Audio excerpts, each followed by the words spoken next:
Book 1, Ancient Beliefs, Chapter 1, Notions about the Soul and Death.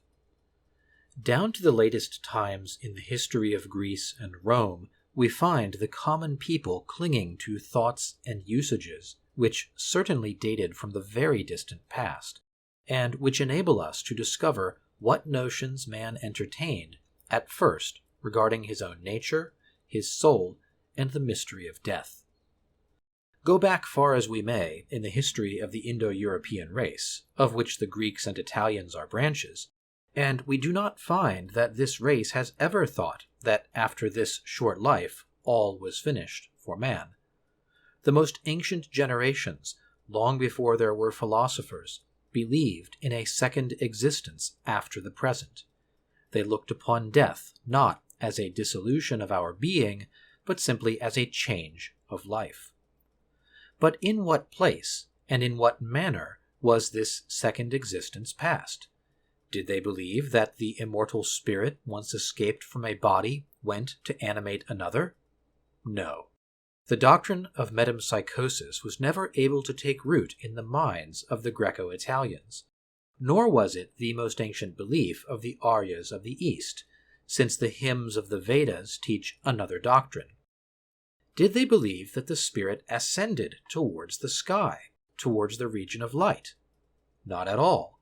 The thought that departed souls entered a celestial home is relatively recent in the West.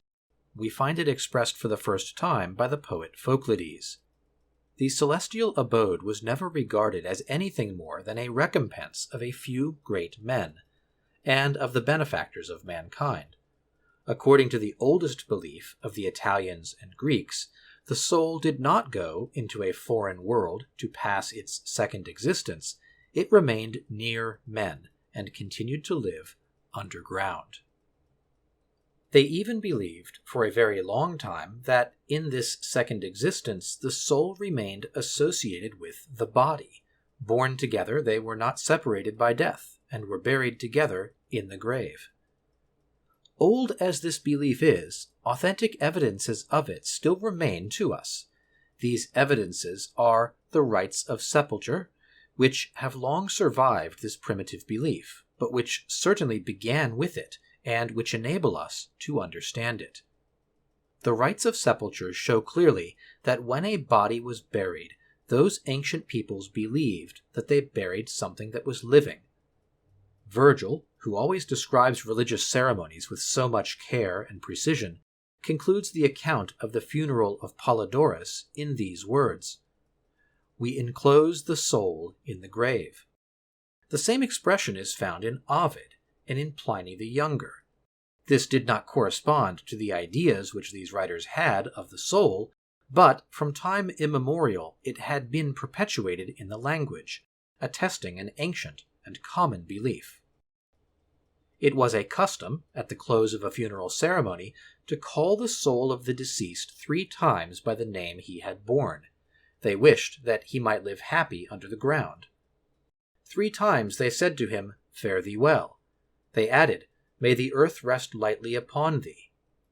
Thus firmly did they believe that the person would continue to live underground, and that he would still preserve a sense of enjoyment and suffering.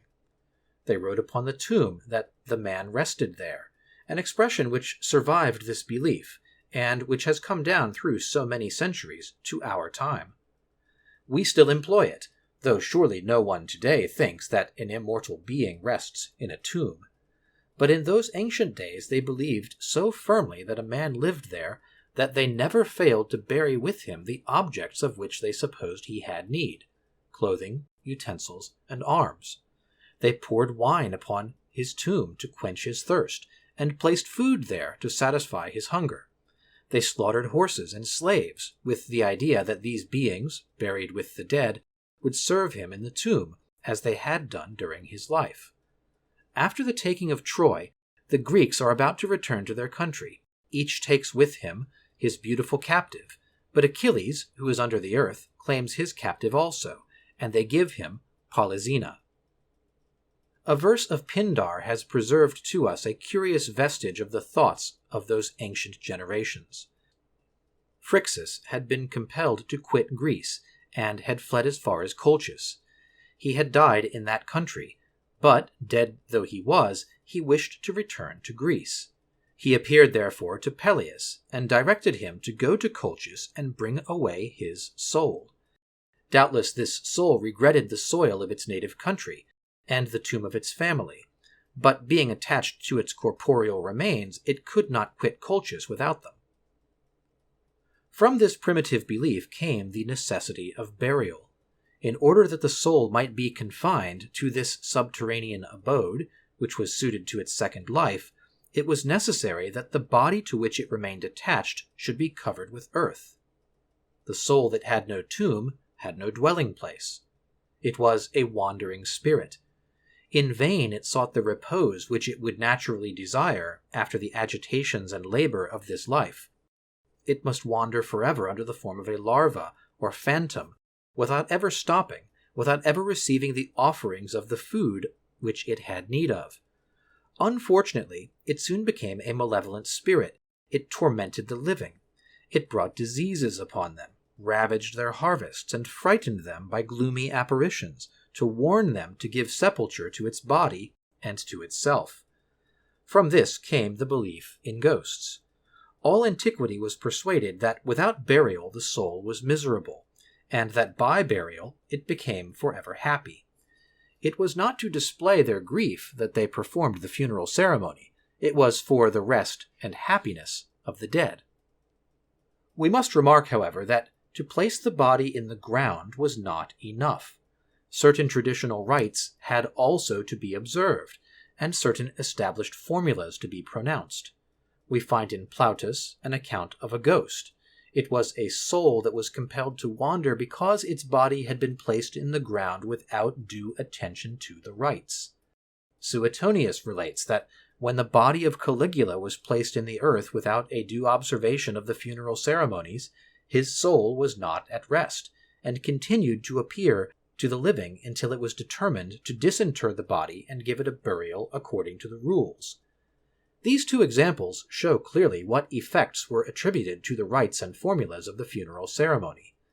Since without them souls continued to wander and appear to the living, it must have been by them that souls became fixed and enclosed in their tombs. And just as there were formulas which had this virtue, there were others which had the contrary virtue, that of evoking souls and making them come out for a time from the sepulchre.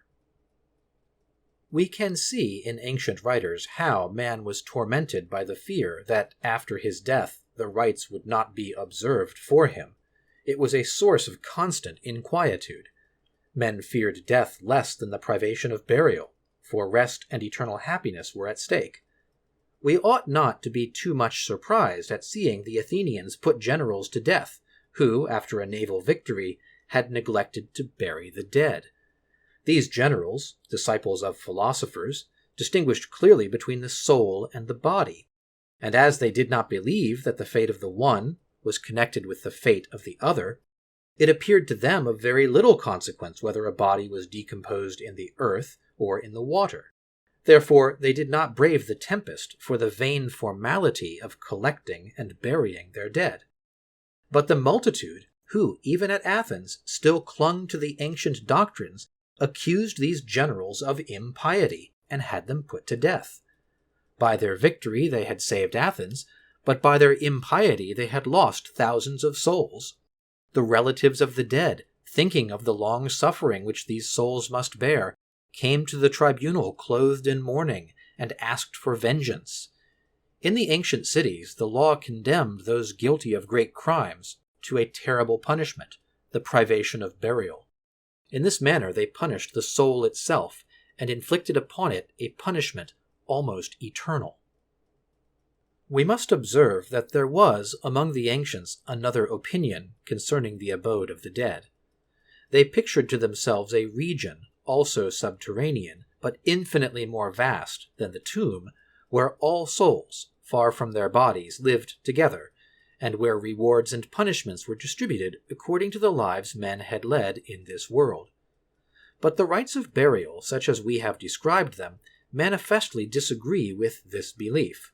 a certain proof that, at the epoch when these rites were established, men did not yet believe in Tartarus and the Elysian fields. The earliest opinion of these ancient generations was that man lived in the tomb, that the soul did not leave the body, and that it remained fixed to that portion of ground where the bones lay buried. Besides, man had no account to render of his past life. Once placed in the tomb, he had neither rewards nor punishments to expect. This is a very crude opinion, surely, but it is the beginning of the notion of a future life. The being who lived underground was not sufficiently free from human frailties to have no need of food, and therefore, on certain days of the year, a meal was carried to every tomb. Ovid and Virgil have given us a description of this ceremony. The observance continued unchanged even to their time, although religious beliefs had already undergone great changes. According to these writers, the tomb was surrounded with large wreaths of grasses and flowers, and cakes, fruits, and flowers were placed upon it. Milk, wine, and sometimes even the blood of a victim were added. We should greatly deceive ourselves if we thought that these funeral repasts were nothing more than a sort of commemoration. The food that the family brought was really for the dead, exclusively for him. What proves this is that the milk and wine were poured out upon the earth of the tomb, that the earth was hollowed out so that the solid food might reach the dead, that if they sacrificed a victim, all its flesh was burnt, so that none of the living could have any part of it, that they pronounced certain consecrated formulas to invite the dead to eat and drink, that if the entire family were present at the meal, no one touched the food, that, in fine, when they went away they took great care to leave a little milk and a few cakes in vases, and that it was considered gross impiety for any living person to touch this scant provision destined for the needs of the dead. These usages are attested in the most formal manner. I pour upon the earth of the tomb, says Iphigenia in Euripides, milk, honey, and wine, for it is with these that we rejoice the dead. Among the Greeks, there was, in front of every tomb, a place destined for the immolation of the victim and the cooking of its flesh. The Roman tomb also had its culina, a species of kitchen, of a particular kind, and entirely for the use of the dead. Plutarch relates that after the battle of Plataea, the slain having been buried upon the field of battle, the Plataeans engaged to offer them the funeral repast every year. Consequently, on each anniversary, they went in grand procession, conducted by their first magistrates, to the mound under which the dead lay. They offered the departed milk, wine, oil, and perfumes, and sacrificed a victim. When the provisions had been placed upon the tomb, the Plataeans pronounced a formula by which they called the dead to come and partake of this repast. This ceremony was still performed in the time of Plutarch, who was enabled to witness the 600th anniversary of it. A little later, Lucian, ridiculing these opinions and usages, shows how deeply rooted they were in the common mind. The dead, says he, are nourished by the provisions which we place upon the tomb, and drink the wine which we pour out there, so that one of the dead to whom nothing is offered is condemned to perpetual hunger. These are very old forms of belief, and are quite groundless and ridiculous, and yet they exercised empire over man during a great number of generations. They governed men's minds. We shall soon see that they governed societies even, and that the greater part of the domestic and social institutions of the ancients was derived from this source.